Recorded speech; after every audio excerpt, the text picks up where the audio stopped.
Hi hi hi படன்னு வருது. ஏன்னு கேட்குறீங்களா? இன்னைக்கு கிளம்பும் போதே லேட் ஆயிட்டு. எல்லாம் என் தங்கச்சினால தான். நான் போட்டுட்டு வரணும்னு எடுத்து வச்சிருந்த ட்ரெஸ்ஸை அவள் எடுத்து போட்டுட்டு போயிட்டா. இன்னொரு ட்ரெஸ் எடுத்து போடுறதுக்குள்ள எரிச்சலாக வந்துடுச்சுங்க. பிறந்தா தங்கச்சி இல்லாமல் பிறக்கணும்.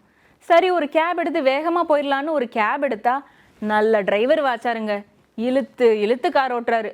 பஸ்ஸில் வந்தால் கூட நான் ஃபாஸ்ட்டாக வந்திருக்கலாம் போல். அவசரமாக வந்து ஸ்டுடியோக்குள்ளே வந்து உட்காடுறேன். இங்கே ஏசியை கூட்டி வச்சுருக்காங்க. என்ன மனுஷங்க இவங்கெல்லாம்! உடம்பு ஜில்லுன்னு ஆகி குளிர ஆரம்பிச்சிடுங்க. சரி, பேசலான்னு கேமரா முன்னால் வந்து நின்னா கண்ணு கூசுகிற மாதிரி லைட் அடிக்கிறாங்க. எனக்கு பேசுகிறதுக்கு மூடே போயிட்டுங்க. இன்னைக்கு நான் சொல்கிறதுக்கு ஒன்றுமே இல்லை. நீங்களே நிகழ்ச்சியை பாருங்கள். ஷர்மிளாவுக்கு எரிச்சலா வந்துச்சு. அன்னைக்குதான் வீட்ல உள்ள எல்லாருடைய துணியையும் துவைச்சி காய போட்டிருந்தா. திடீர்னு மழை வந்துட்டுது. அவ மாடியில பிள்ளைங்க ரூம அடுக்கி வச்சிட்டு இருந்தா. ஒரே குப்பையா இருந்துச்சு. டேபிள்ல பொருட்கள் எல்லாம் கலைஞ்சு கிடந்துச்சு. பெட் மடிக்காம இருந்துச்சு. கண்ணாடி ஜன்னல் மூடி இருந்ததுனால மழை வந்த உடனே அவ கவனிக்கல. மழை சோர்னு பெய்யவும் தான் கவனிச்சா. மாடிப்படி இறங்கி ஓடி போய் துணிகளை எடுக்கிறதுக்குள்ள துணிகள் எல்லாம் நல்லா நனைஞ்சு போயிட்டுது. அவளும் தொப்புன்னு நனைஞ்சிட்டா. ஈரத்துணிகளை வீட்டுக்குள்ள எங்க போடன்னு தெரியல. அப்படியே மொத்தமா சோஃபால போட்டுட்டு சேர்ல எரிச்சலோட உட்கார்ந்தா. ஃபேனை போட்டா. ஃபேன் ஃபுல் ஸ்பீட்ல சுத்துச்சு. அவளுக்கு குளிர ஆட்டுச்சுது. ஃபேன் ரெகுலேட்டரை திருப்பி வேகத்தை குறைக்கலாம்னு பார்த்தா. ரெகுலேட்டர் வேலை செய்யல. மறுபடியும் எரிச்சல். குளிர்ல நடுங்கிக்கிட்டே உட்கார்ந்துருக்கும் போது காலிங் பெல் அடிச்சது. மணிய பார்த்தா. மத்தியானம் 12 மணி. இந்நேரம் யாரு வருவான்னு யோசிச்சுக்கிட்டே கதவை திறந்தா. அவ தோழி காஞ்சனா மலர்ந்த முகத்தோட நின்னுக்கிட்டு இருந்தா. காஞ்சனா வீட்டுக்குள்ள வந்ததுதான் தாமதம். அவ கிட்ட ஷியாமளா புலம்ப ஆரம்பிச்சிட்டா. தான் வீட்டுல எவ்வளவு வேலை செய்யறேன், அத தன்னுடைய கணவன் கொஞ்சம் கூட புரிஞ்சுக்கிடலங்கிறதுல ஆரம்பிச்சு பிள்ளைங்களோட பொறுப்பற்ற தன்மை, தன்னுடைய வேலையின் அழுத்தம், பக்கத்து வீட்டாருடைய பாராமுகம், எதிர்பாராத மழை வரைக்கும் ஒரே மூச்சுல சொல்லி முடிச்சா. அவ சொல்றதையெல்லாம் காஞ்சனா பொறுமையா கேட்டா. ஷர்மிளா விடுறதா இல்ல. தொடர்ந்து தன்னுடைய மாமனார் மாமியார பற்றி குறை சொல்ல தொடங்குனா. காஞ்சனாவ கைய பற்றி அமைதியா இருக்க சொன்னா. ஷர்மிளாவை பார்த்து காஞ்சனா, ஷர்மிளா, நீ ரொம்ப டென்ஸ்டா இருக்க. வா, நம்ம 2 பேரும் வெளியே போகலாம். ஒரு ரெஸ்டாரண்ட்டுக்கு போய் லஞ்ச் சாப்பிடலாம். ஏன் ட்ரீட்? மழையும் நின்னுட்டுது, வா போகலாம்னு சொன்னான். ஷர்மிளாவுக்கும் ஒரு சேஞ்ச் தேவைப்பட்டுச்சு. உடனே சரின்னு சொல்லிட்டு கிளம்பிட்டா. நான்வெஜ் சாப்பிடுவோமா வெஜ் சாப்பிடுவோமான்னு கேட்ட காஞ்சனா கிட்ட வெஜ் சாப்பிடுவோம்னு ஷர்மிளா சொன்னா. காஞ்சனா ஒரு வெஜிடேரியன் ரெஸ்டாரண்ட்டுக்கு ஷர்மிளாவை கூட்டிட்டு போனா. பொதுவா அங்க உணவு ரொம்ப நல்லா இருக்கும். சாதம், சாம்பார், காரக்குழம்பு, மோர் குழம்பு, ரசம், பல கூட்டு வகைகள், அப்பளம், பாயாசம்னு பல ஐட்டம்ஸ் இருந்துச்சு. ஆனா தற்செயலா அன்னைக்கு சாம்பார் மோசமா இருந்துச்சு. மற்ற எல்லாமே சூப்பரா இருந்துச்சு. காஞ்சனாவுக்கு சாம்பார் ஒரு பிரச்சனையா இல்ல. சாம்பாரை ஒதுக்கி வச்சுட்டு மற்ற குழம்புகளை ஒன்றன் பின் ஒன்றா ஊற்றி சந்தோஷமா ருசிச்சு சாப்பிட்டா. ஆனா ஷர்மிளா அப்படி இல்ல. சாம்பாரை குறை சொல்லிக்கிட்டே இருந்தா. சர்வரை கூப்பிட்டு சாம்பார் நல்லா இல்லன்னு சொன்னா. வேண்டா வெறுப்போட சாப்பாடை சாப்பிட்டு முடிச்சா. காஞ்சனா கவுண்டர்ல பே பண்ணும்போது கவுண்டர்ல உட்கார்ந்திருந்தவர்கிட்ட சாம்பார் ருசியாவே இல்லன்னு ஷர்மிளா சொன்னா. ஹோட்டலை விட்டு வெளியே வந்தப்புறமும் ஷர்மிளா அந்த சாம்பார பற்றியே குறை சொல்லிக்கிட்டு வந்தா. 2 பேரும் வீடு வந்து சேர்ந்தாங்க. காஞ்சனா பேச ஆரம்பிச்சா. ஷர்மிளா, கொஞ்சம் யோசிச்சு பாரு. நீ எல்லா விஷயத்திலேயும் குறைகளை மட்டுமே பாக்குற. அது உன்னைய வருத்தப்படுத்துது. அதனால கோபப்படுற, எரிச்சல் படுற. இப்படி குறைகளை மட்டுமே பாக்குறதுனால உன் சந்தோஷத்தை நீயே தொலைச்சிடுற. இந்த உலகத்துல யாருமே பெர்ஃபெக்ட் இல்ல. குறைகளும் நிறைகளும் நிறைஞ்சவங்க தான் மனுஷங்க. அத புரிஞ்சுக்கோன்னு சொன்னா. உடனே ஷர்மிளா, அப்போ நான் என்ன செய்யணும்னு சொல்றேன்னு கேட்டா. அதுக்கு காஞ்சனா, அடுத்தவங்க கிட்ட நிறைகளை தேடி கண்டுபிடி. உன் கணவர் உன் மேல வச்சிருக்கிற அன்பு, அவர் உன்னைய பாராட்டின விஷயங்க, உன் பிள்ளைங்களோட பாசம், அவங்களோட திறமை, இப்படி நல்லதை தேடி பாரு. இன்னைக்கு கூட உன்னைய சந்தோஷப்படுத்த நான் உன்னைய ரெஸ்டாரண்ட்டுக்கு கூட்டிட்டு போனேன். சாம்பார் நல்லா இல்லதான், ஆனா எத்தனை குழம்பு கூட்டு இருந்துச்சு. அதெல்லாம் எவ்வளவு டேஸ்டியா இருந்துச்சு. நான் சாம்பாரை ஒதுக்கி வச்சுட்டு மற்றதை சாப்பிட்டேன், திருப்தியா இருந்துச்சு. ஆனா நீ அந்த சாம்பாரையே நினைச்சுக்கிட்டு இருந்த. அதனால மற்ற உணவு வகைகளை உன்னால ரசிக்க முடியல. இதே மாதிரி தான் நம்ம வாழ்க்கையிலையும் நடக்கும். நம்ம வாழ்க்கையில ஏதோ ஒரு பகுதி நம்முடைய திருப்திக்குரியதா இல்லாததுனால நாம எப்பவும் எரிச்சலோடும் கோபத்தோடும் இருக்கக்கூடாது.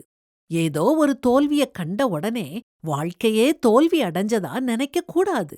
ஏதோ ஒரு ஏமாற்றம் ஏற்பட்ட உடனே ஒட்டு மொத்தமா ஏமாற்றப்பட்டு விட்டதா நினைக்க கூடாது. உன் வாழ்க்கையில நடந்த நல்ல விஷயங்கள் எல்லாத்தையும் நினைச்சு பாரு. நல்ல கணவர், குடிப்பழக்கம் கிடையாது, உன்னை அடிக்க மாட்டாரு, அடுத்த பெண்கள் கிட்ட தொடர்பு கிடையாது, நல்ல வேலை, நல்லா சம்பாதிக்காரு, கடவுள் பக்தி உள்ளவரு. இதுக்கெல்லாம் கடவுளுக்கு நீ எவ்வளவு நன்றி சொல்லணும். இதெல்லாத்தையும் விட்டுட்டு அவர் என்னைய சரியா புரிஞ்சுக்கிடல, என்னைய பாராட்டலன்னு சொல்லி மனசு புழுங்கிக்கிட்டு இருக்கிற. இது எவ்வளவு சிறுபிள்ளத்தனம். இதே மாதிரி உன் பிள்ளைங்கள நினைச்சு பாரு. அங்கவீனம் இல்லாத அழகான 2 பெண் பிள்ளைங்க, நல்லா படிக்கிறாங்க, பாசமா இருக்காங்க. அவங்க கிட்ட குறைகள் இருக்கலாம், அத நீ திருத்த வேண்டாம்னு சொல்லல, சொல்ல வேண்டிய விதத்துல சொல்லி திருத்து. அவங்க கிட்ட இருக்கிற ஒரு நல்ல விஷயத்த பாராட்டி அப்படியே மென்மையா குறைகளை சுட்டிக்காட்டி அவங்களுக்கு புரியவை. பக்கத்து வீட்டுக்காரங்க, மாமனார் மாமியார் கிட்ட உன் அன்ப அதிகமா காட்டு, எதையும் எதிர்பார்க்காம காட்டு. அவங்க எப்படி இருந்தாலும் நீ சந்தோஷமா இருப்பேன்னு நீளமா சொன்னா. ஷர்மிளா யோசிக்க ஆரம்பிச்சா. மெதுவா காஞ்சனா கிட்ட, ஒவ்வொரு விஷயத்திலையும் நல்லது மட்டுமே பார்க்க சொல்ற, அப்படித்தானே? இப்போ மழையில நனைஞ்ச இந்த துணிகளை பாரு, எப்படி சந்தோஷப்பட அப்படின்னு கேலியா சிரிச்சுக்கிட்டே கேட்டா. காஞ்சனா சிரிச்சுக்கிட்டே சொல்ல ஆரம்பிச்சா. இதுல சந்தோஷப்பட எத்தனை விஷயங்கள் இருக்குது தெரியுமா? முதல்ல நீ மழையில நனைஞ்ச, அப்போ உன் உடல் சிலிர்த்திருக்குமே. ஆண்டவர் கொடுக்கும் சுத்தமான தண்ணி நம் உடல்ல பட்டு தெரிக்கும்போது ஏற்படும் சுகத்துக்கு ஈடு இணை எதுவுமே இல்ல. கடவுள் கொடுக்கும் ஆசீர்வாதம் மழை. அதனாலத்தான் ஆவியை மழை போல ஊற்றும்னு பாடுறோம். இப்போ ஜன்னல் வழியா வெளியே பாரு, வெயில் சுட்டரிக்குது. சூரிய ஒளியும் ஆண்டவர் கொடுக்கும் ஆசீர்வாதம் தான். வா, 2 பேரும் துணிகளை எடுத்துட்டு வெளியே போவோம்னு சொல்லிட்டே காஞ்சனா துணிகளை எடுக்க ஆரம்பிச்சா. ஷர்மிளாவும் அவளோடு சேர்ந்து எடுத்தா. 2 பேரும் வெளியே போய் துணிய காய போட்டாங்க. துணிய காய போட்டுக்கிட்டே காஞ்சனா, சூரிய ஒளி தண்ணிய எவ்வளவு அழகா உறிஞ்சி எடுக்குது, ஆண்டவருடைய படைப்பாகிய இயற்கை எவ்வளவு சிறப்பா இருக்குது இல்லையா? அது மட்டும் இல்ல, யாருடைய துணிய நாம துவைக்கிறோமோ காய போடுறோமோ அவங்களுக்காக ஜெபிக்கலாம், ஸ்தோத்திரம் பண்ணலாம். கைவேலைகளை செய்யும்போது மனசு ஃப்ரீயா இருக்குது இல்லையா? ஆண்டவரோட பேசிக்கிட்டே அல்லது ஏதாவது ஒரு பாட்டை பாடிக்கிட்டே வேலை செய்யலாம். வேலை செஞ்ச களைப்பும் இருக்காது, நம்ம மனசும் ரம்யமா இருக்கும்னு சொன்னான். 2 பேரும் துணிகளை காய போட்டுட்டு வீட்டுக்குள்ள வந்தாங்க. ஷர்மிளா காஞ்சனா கைகளை பிடிச்சுக்கிட்டு, காஞ்சனா, வித்தியாசமா யோசிக்க கத்து கொடுத்துருக்க, ரொம்ப தேங்க்ஸ்னு சொன்னான். நம்பிக்கை பெண்கள் தோழியரே வணக்கம். நீங்களும் ஷர்மிளா மாதிரி எதுக்கெடுத்தாலும் கோபப்பட்டுக்கிட்டும் எரிச்சல் பட்டுக்கிட்டும் இருக்கிறவங்களா? அடுத்தவங்க கிட்ட இருக்கும் குறைகளை, அவங்க செய்யும் தவறுகளை உங்களால் சகிக்க முடியலையா? உங்களுக்கு தான் இந்த நிகழ்ச்சி. கலந்துரையாடலை தொடர்ந்து பாருங்கள். இன்னைக்கு நம்மளோட மிஸ்ஸஸ் ரிஜாய்சி சஞ்சய் இணைகிறாங்க. வணக்கம் ரிஜாய்சி. வணக்கம். ஸோ குறை கண்ட விடத்து அப்படி நம்ம பார்க்குறோம். மற்றவங்க குறை செஞ்சால் நம்ம கஷ்டமாக தான் இருக்குது, கோபம் வருது இல்லையா? அதை என்ன செய்யலாம்? அந்த குறை மற்றவங்கள செஞ்சாங்கன்னா நம்ம அதை எப்படி தடுக்கலாம், அல்லது நம்ம குறை செய்யாமல் எப்படி இருக்கலாம், குறை எதுவும் பண்ணாமல், அப்படிங்கிறத பற்றி பேசுங்களேன். இது வந்து ஒரு ½ டம்ளர் கிளாஸ் பாட்டில் நம்ம கையில் வச்சு ஒருத்தங்க அதை பார்த்துட்டு ½ டம்ளர் இதில் இருக்குது அப்படின்னு சொல்லலாம். இன்னொருத்தவங்க அவ்வளோதான் இருக்குது, அவ்வளோதான் தண்ணி இருக்குது அப்படின்னு சொல்லலாம். நம்ம பார்க்குற பார்வை தான் இதில் ரொம்ப ஒரு முக்கியம். எதுலனாலுமே நம்ம சாட்டிஸ்ஃபைடு ஆகலாம். நம்ம எப்படி பார்க்குறோம், அதை நம்ம குறையாக பார்க்கும்போது அது நம்மளுக்கு வந்து ஒரு எரிச்சல், கோபம் இப்படி தான் உண்டாகுது. யாருமே பர்ஃபெக்டாக இருக்க முடியாது. எல்லார்ட்டையுமே ஒரு வீக்னஸ் இருக்கும். எல்லோரும் நீங்கள் என் கூட கொஞ்ச நாள் இருந்தீங்கன்னா என் வீக்னஸை நீங்கள் கரெக்டாக சொல்லிடுவீங்க. இவ இப்படி இதில் வீக்குன்னு கரெக்டாக சொல்லிடலாம்.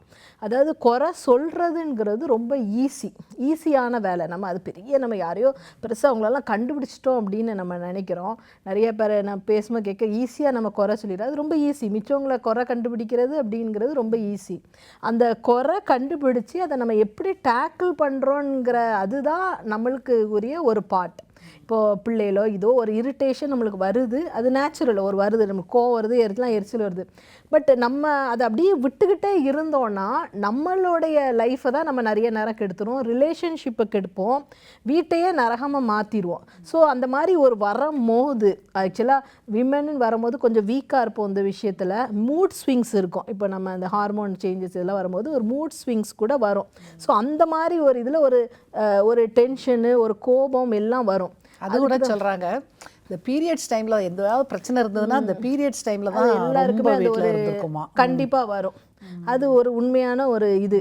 ஆனால் அதை அப்படி சொல்லிட்டு அதை நம்ம அதை எப்படி டேக்கிள் பண்ணலான்றத பார்க்கலாமே தவிர்த்து அதை வச்சுட்டு நான் ஒரு சாக்கா சொல்லிட்டு அப்படி வீட்டை நான் கெடுப்பேன் டிஸ்ட்ராய் பண்ணுவேன்னு சொல்லி அதை இருக்கக்கூடாது. சரி, அது வருது, நம்மளுக்கு அந்த ஒரு மூட் ஸ்விங் வருது, ரைட், நம்மளுக்கு இது மாதிரி சில காரியங்கள் பார்க்கும் போது நம்மளுக்கு டென்ஷன் ஆகுது அப்படின்னா நம்ம முதலாவது அதை வந்து ஏன் நம்ம அதை டென்ஷன் ஆகிறோம். இப்போ அவங்க வீட்டில் இப்போ இந்த சுச்சுவேஷனை பார்த்தோன்னா வீட்டில் ஒன்றும் தலைமுறை போகிற காரியம் அங்கே ஒன்றும் நடக்கலை, வீடு க்ளீனாக இல்லை, அது ஒரு பிரச்சனை, மழை பெஞ்சிருச்சு, இது எதுவுமே நல்ல ஒரு 5 நிமிஷம் உட்கார்ந்தோன்னா இது ஒரு மேட்ரே இல்லாத ஒரு விஷயத்துக்கு நம்ம டென்ஷன் ஆகிருக்கோம் அப்படிங்கிறது தெரியும்.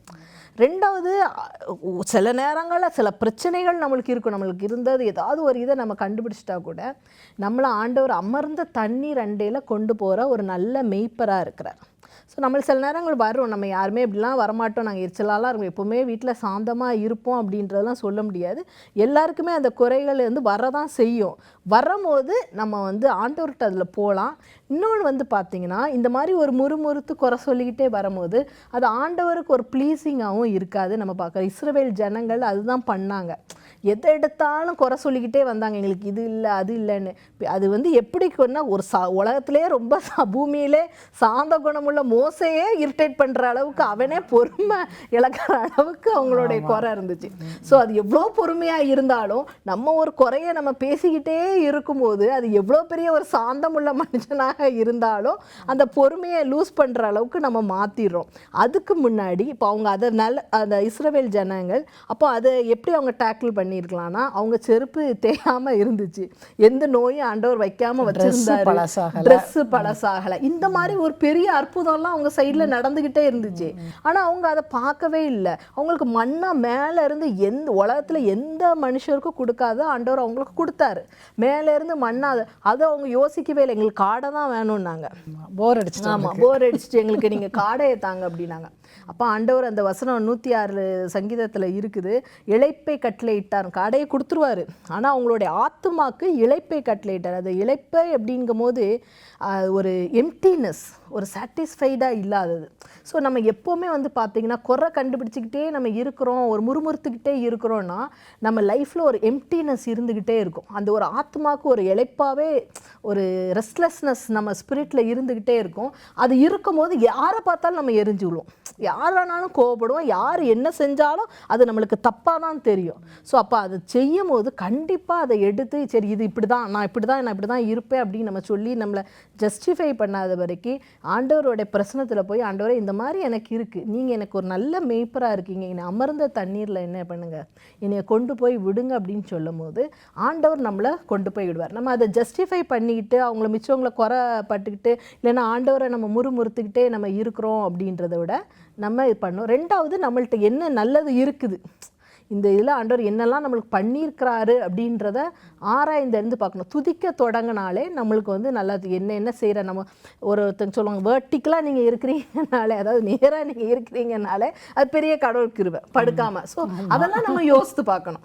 மூச்சு விடுறது இப்படி ஒவ்வொரு காரியமும் நம்மளுக்கு இருக்குது. அது சும்மா ஆண்டவரே ஸ்தோத்தரிக்கிறேன் ஸ்தோத்திர பலிகள் மட்டும் சொல்கிற தப்புன்னு நான் சொல்ல வரல. பட் அப்படி சொல்கிறதுக்கு பதிலாக நம்ம இந்த மாதிரி இருக்கிற டைம் வந்து இந்த மாதிரி யோசித்து பார்க்கணும். ஆண்டவர் நம்மளுக்கு என்ன செஞ்சுருக்கிறாரு, நம்ம இப்படி இருக்கிறதே நம்ம பெரிய கடவுள் கிருபை. அப்போ அதை மாதிரி யோசித்து பார்க்கும்போது முதல்ல பிள்ளைகள் நம்மளுக்கு இருக்குது, இப்போ அவங்க சுச்சுவேஷன் நம்ம பார்க்கும்போது பிள்ளைகள் நம்மளுக்கு இருக்கிறது பெரிய கடவுள் கிருபை, கணவரோட குடும்பத்தோடு இருக்கிறது பெரிய கடவுள் கிருபை, எத்தனையோ இடங்களில் மழை இல்லாமல் இருக்காங்க, மழை கொடுத்தது கடவுளோட கிருபை. இப்போ துணி தானே அது கொஞ்ச நாளில் காய போகுது, வேறு ஒன்றும் பிரச்சனை இல்லை. ஸோ அதனால ரொம்ப நம்ம மைண்டை சில நேரம் நம்ம திறந்து இப்படியே விட்டுட்டா நம்மளுக்கு பார்ட்னராக பிசாசும் வந்து சேர்ந்துக்கிடுவான். இதில் அவனுக்கு ரொம்ப பிடிச்சமான வேலை. ஸோ அவன் கூட ஒரு 10 பாயிண்ட்டு நம்மளுக்கு தருவான். நம்ம ஏற்கனவே ஒரு பாயிண்டில் இருப்போம், அவன் கூட ஒரு 10 பாயிண்ட். இந்த வீட்டில் தெருவில் போகிற நாயை திறந்து விட்ட மாதிரி தான் நம்ம மைண்டு. ஒட்டன்னு அவன் கட்டிச்சு. அது ஒரு வீட்டை நாயை திறந்து விட்டிங்கன்னா அது எப்படி நாசக்காடாக்கும். அதே மாதிரி தான் நம்ம இப்படி ஓப்பன் பண்ணும் போது, ஒரு குறை சொல்லி ஓப்பன் பண்ணிகிட்டு இருக்கும் போது எல்லாம் வந்து நம்மளை சாடிடும். பாருங்கள், நீங்கள் ஆடம் அண்ட் ஈவில் கூட நீங்கள் பார்க்கலாம், 99.9% ஆண்டவர் எல்லாமே அவங்களுக்கு வந்து ஆனால் ஒன்றே செய்யக்கூடாதுன்னா அதை தான் அவன் சொல்லுவான். அதை குறையாக காட்டிப்பார், இதை வந்து உனக்கு சாப்பிடாம. அது பிசாசோட பெரிய டெக்னிக். நம்மளுக்கு அதில் 1% இல்லைன்னா கூட அவன் ரொம்ப அழகாக எடுத்து இதுதான் இல்லை பாரு உனக்கு அப்படின்றத அவன் காட்டுவான். நம்ம அவனுடைய பிள்ளையாக மாறாமல் நம்ம உடனே நம்மளை சரி செய்து கொண்டா வீடும் பீஸ்ஃபுல்லாக இருக்கும். நம்ம முதலாவது ஃபர்ஸ்ட் ஆஃப் ஆல் நம்மளுடைய சோல் வந்து ரொம்ப காமாக இருக்கும். சரி, இப்படி நம்ம குறை கண்டுபிடிச்சிட்டே இருக்கிறோம் இல்லையா? இப்போ நம்ம குறை கண்டுபிடிக்காமல் இருக்கிறதுக்கு என்ன ஸ்டெப்பெல்லாம் செய்யலாம்? குறை கண்டுபிடிக்காமல் இருக்கிறதுக்கு நான் பர்சனலாக ஃபீல் பண்ணது என்னுடைய பர்சனல் லைஃப்பில் நானும் இந்த மாதிரிலாம் கோத்ரூ பண்ணியிருக்கேன். நான் இதில் பர்ஃபெக்ட்டுலாம் நான் சொல்ல மாட்டேன். எனக்கு சில நேரங்களில் அப்படி ஒரு எரிச்சல் வரும். அப்படி எல்லாம் நம்மளுக்கு நெகட்டிவாக நம்மளுக்கு நடக்கும் போது, நம்ம நினச்சது நடக்காமல் இருக்கும் போது சிலது வரும்.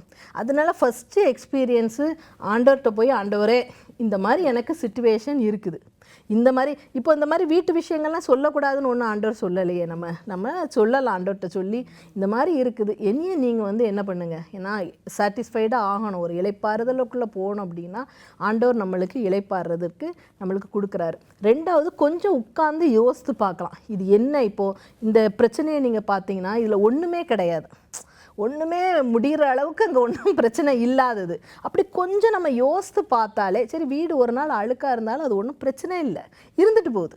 சரி, உங்களால் ஒரு நாள் முடியுது, ஒரு நாள் முடியல. ஒரு நாள் ஈரமாக நனைஞ்சாலும் யாரும் உங்களை கொஸ்டின் பண்ண போகிறது. ஒரு நாள் நனையுது, அடுத்த நாள் என்ன பண்ணுது, காய். இப்படி நம்ம கொஞ்சம் நிதானமாக யோசித்து பார்த்தாலே சில காரியங்கள் நம்மளுக்கு வந்து ஆன்சர் கிடச்சிரும். சரி, இது தானே ஒரு நாளில் இருக்குது, அடுத்த நாள் நம்ம கொஞ்சம் சரியாயிட்டு நம்ம க்ளீன் பண்ணுவோம். ஒரு நாள் முடியலை, ஒரு நாள் இப்படி நம்ம யோசித்து பார்த்து கூட நம்ம எப்படி, அதாவது சமாதானத்துக்கு ஏதுவானது எதுவோ அதை நம்ம செய்கிறதுக்கு நம்ம முற்படணும். நம்மளே நம்ம ட்ரை பண்ணி ஆண்டவரோட ஹெல்ப்பை கேட்டு, ஆண்டவரை இந்த இடத்துல இப்படி இருக்குது, ஒரு ஃபிசிக்கலாக நம்ம வீக்காக இருக்கலாம், அதுவாக இருந்தாலும் அதையே நம்ம ஒரு பழியாக சொல்லிட்டு நம்ம பண்ணாமல் அதையும் நம்ம ஓவர் கம் பண்ணி நம்ம வரலாம். அது மாதிரி ப்ளஸ் பாயிண்ட்ஸை நினைக்கலாம். இப்போ அந்த அவங்க சாப்பிட்டதுலே பார்த்தீங்களா, சாம்பார் அது ஒன்று நல்லா இல்லை, அதையே சொல்லிக்கிட்டு இருக்கிறதுக்கு பதிலாக அப்போ எவ்வளோ டிஷ் இருந்துச்சு, அதெல்லாம் அவங்க என்ஜாய் பண்ண. இல்லைன்னா சிலர் அதை ஒதுக்கிடலாம். இப்போ நம்மளுக்கு சிலது இரிட்டேட் பண்ணுது, நம்ம அதை ஒதுக்கலாம் அப்படின்னா அதை நம்ம ஒதுங்கலாம். அதிலே போட்டு நம்ம இது பண்ணணுன்றது கிடையாது. இப்போ அதை அவங்க சொல்கிறாங்களே நீ அதை ஒன்று பிடிக்கலன்னா அதை ஒதுக்கி வச்சுட்டு மிச்சதை என்ஜாய் பண்ணு. இப்போ நம்ம அதை தான் இது பண்ணி அதை சொல்லிக்கிட்டே இருக்கணுங்கிற அவசியம் இல்லையா? சில நேரம் நம்மளுக்கு சில சுச்சுவேஷனை யோசித்து அதையே பேசுறது தான் சில பேருக்கு ரொம்ப இஷ்டம். அது ஒரு அவங்களுக்கு ப்ளசண்ட்டாக இல்லை, அது வேதனையை தான் உண்டாக்குது, எரிச்சலை உண்டாக்குதுனாலும் அதையே பேசுவாங்க. அதை பேசி பேசி அது அவங்களும் இரிட்டேட் ஆகி மிச்சவங்களும் இரிட்டேட் ஆக வச்சு நம்ம அதை ஒதுக்கி வச்சிடலாமே. இது நம்ம அதே மாதிரி விட்டுற வேண்டியதை விட்டுட்டு நம்ம மிச்ச காரியங்கள் எவ்வளவோ இருக்குது, நல்ல ப்ளசண்ட்டான காரியங்கள் இருக்குது, அதை நம்ம பேசலாம். ஆமாம், அதே மாதிரி ஒருத்தங்க கிட்ட ஒரு குறை இருக்கும், நிறைய நிறைகள் இருக்கும். ஆமாம், அதை நம்ம பார்க்கணும் கண்டிப்பாக. அதான் சொல்கிறேன் இல்லை, குறை கண்டுபிடிக்கிறது ரொம்ப ஈஸி. பிள்ளைகள்னு பார்த்தீங்கன்னா அவங்கள்ட்ட கண்டிப்பாக, அவங்களாம் இப்போ வளர்கிற இடத்துல இருக்காங்க, கண்டிப்பாக மிஸ்டேக் பண்ணுவாங்க. இதே இது நம்மளும் கூட பண்ணியிருப்போம்.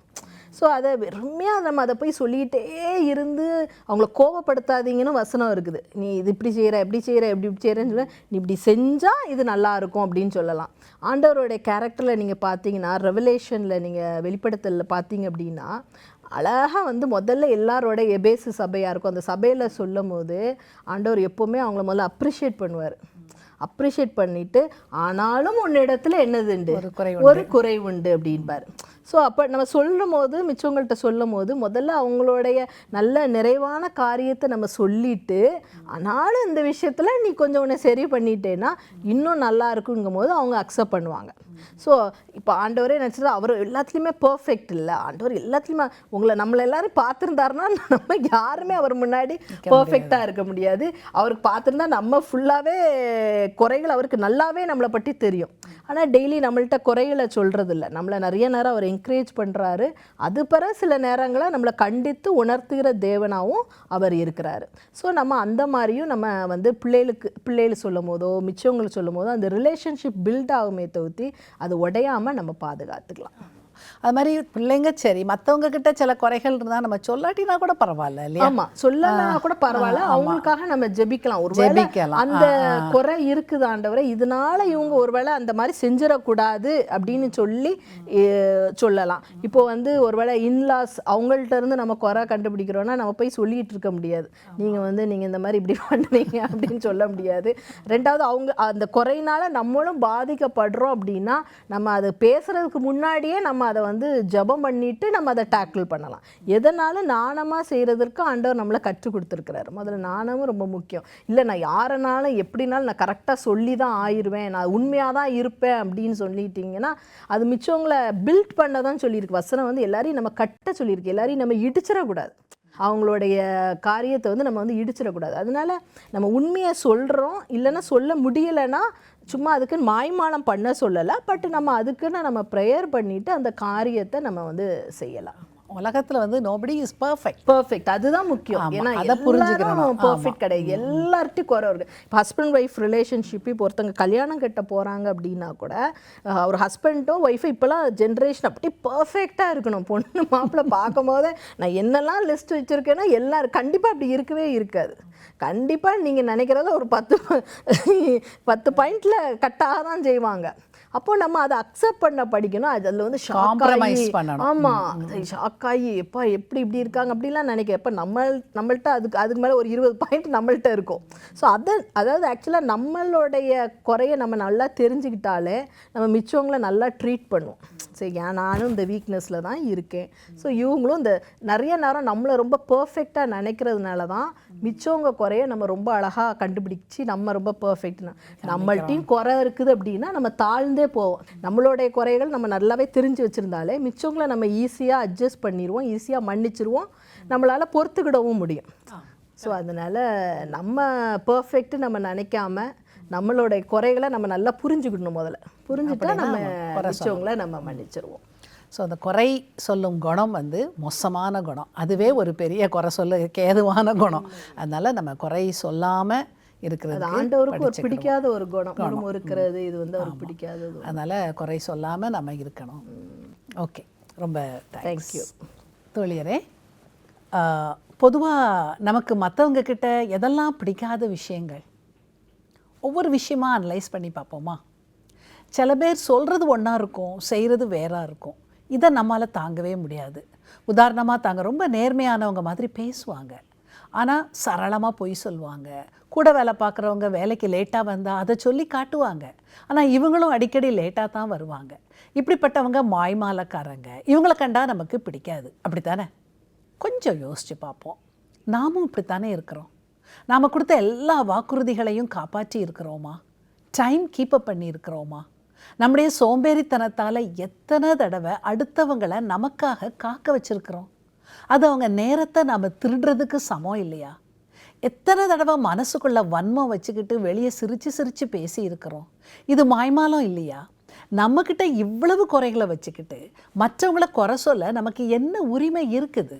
நம்ம கண்ணில் இருக்கிற உத்தரத்தை பார்க்காம நம்முடைய சகோதரன் கண்ணில் இருக்கிற துரும்பத்தானே பார்த்துக்கிட்டு இருக்கிறோம். இது தப்பு இல்லையா? அடுத்தவங்க மனசை புரிஞ்சுக்காம நடந்துக்கிறவங்கள நமக்கு பிடிக்காது. எங்கள் அம்மா என்னை புரிஞ்சுக்கிடவே மாட்டாங்க, என் கணவருக்கு என் நிலைமை கொஞ்சம் கூட தெரியலை, என் பிள்ளைங்களுக்கு நான் படுற கஷ்டம் எங்கே தெரியுது, இப்படி புலம்புறவங்களா நீங்கள்? இந்த உலகத்தில் யாரும் யாரையும் சரியாக புரிஞ்சுக்கிடவே முடியாது. ஆண்டவரை தவிர நம்மளை நல்லா தெரிஞ்சவங்க யாருமே கிடையாது. நமக்கு நம்மளை பற்றி தெரிகிறத விட ஆண்டவருக்கு நம்மளை பற்றி நல்லா தெரியும். அப்படிப்பட்ட ஆண்டவரை நாம் தொழும் பாக்கியத்தை நாம் பெற்றிருக்கோமே, இதை விட பாக்கியம் வேற என்ன இருக்குது? அவர்கிட்ட நம்முடைய ஆசைகளை, ஏக்கங்களை, விருப்பங்களை சொல்லுவோம். அவர் நம்ம புரிஞ்சுக்கிடுவார். நம்முடைய தேவை அறிஞ்சு தம்முடைய சித்தப்படி நமக்கு கொடுக்க வேண்டியதை அவர் குறித்த நேரத்தில் தருவார். அதுக்காக நாம் சந்தோஷப்படணும். அதை விட்டுட்டு இவங்க என்னைய புரிஞ்சுக்கிடலை, அவங்க என்னைய புரிஞ்சுக்கிடலைன்னு சொல்லி புலம்புறது சிறுபிள்ளைத்தனம். அப்புறம் பொய் பேசுகிறவங்களை, ஏமாத்துறவங்களை உங்களுக்கு பிடிக்காது, அப்படித்தானே? இப்படி ஏமாத்திட்டாங்களே, இவ்வளவு தூரம் நம்பிக்கை துரோகம் பண்ணிட்டாங்களேன்னு நெஞ்சம் குமுறி பதைக்கிறீங்களா? அவங்கள நினச்சாலே கோபமும் ஆத்திரமும் பொங்கிக்கிட்டு வருதா? மனசில் கையை வச்சு சொல்லுங்கள், நீங்கள் பொய்யே சொன்னதில்லையா? யாரையும் ஏமாத்தினதே இல்லையா? இந்த 5 நிமிஷத்தில் வந்துடுறேன்னு சொல்லிட்டு எவ்வளவு லேட்டாக போயிருக்கிறோம். இருக்கிறத இல்லைன்னு, இல்லாததை இருக்குதுன்னு எத்தனை தடவை சொல்லி இருக்கிறோம்.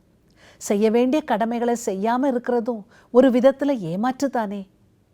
அடுத்தவங்க நம்மளை நம்பி கொடுத்த வேலைகளை செய்யாமல் எத்தனை தடவை நம்பிக்கை துரோகம் பண்ணி இருக்கிறோம். நாமே இப்படி இருக்கும்போது அடுத்தவங்களை குறை சொல்ல நமக்கு என்ன தகுதி இருக்குது? வேற என்ன குறைகள்லாம் நமக்கு பிடிக்காது? பெருமையாக பேசுகிறவங்கள நமக்கு பிடிக்காது.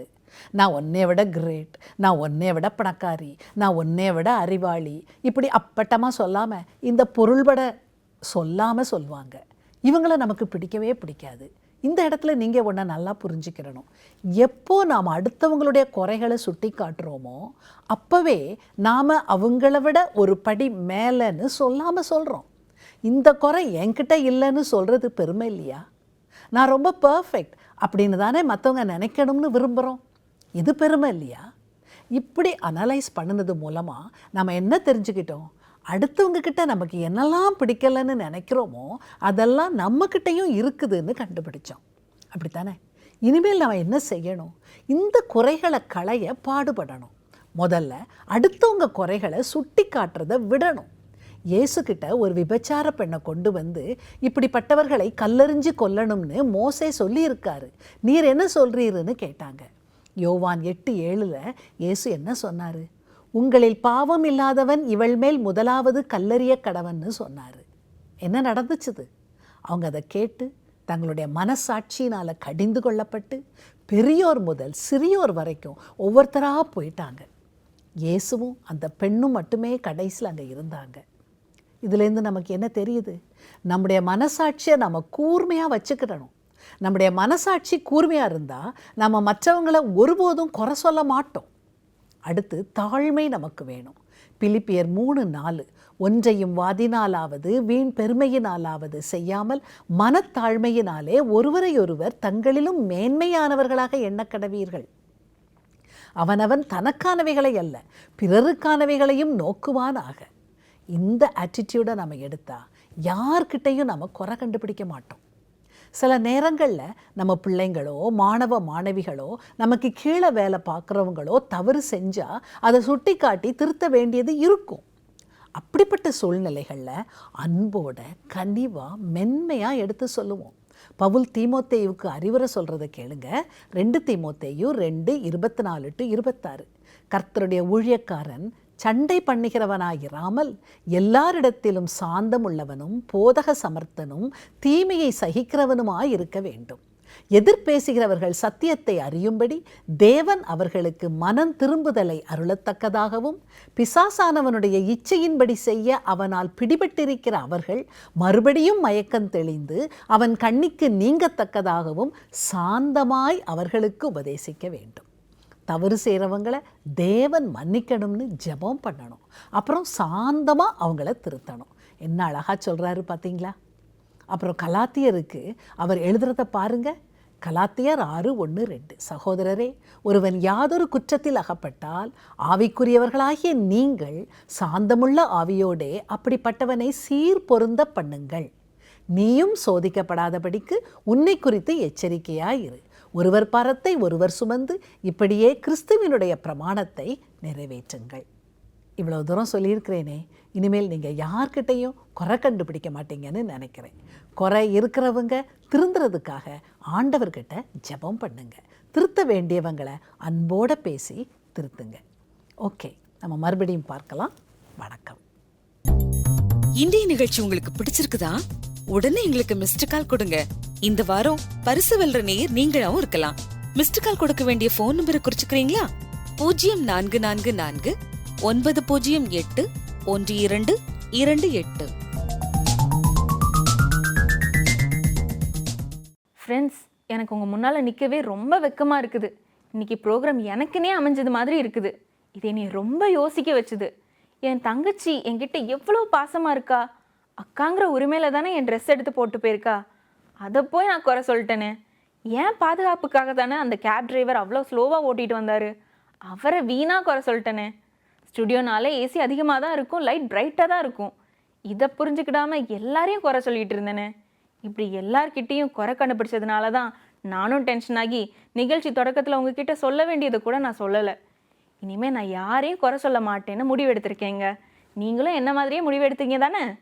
அடுத்த நிகழ்ச்சியில் இன்னும் தெம்பாக உங்களை சந்திக்கிறேன். பாய்.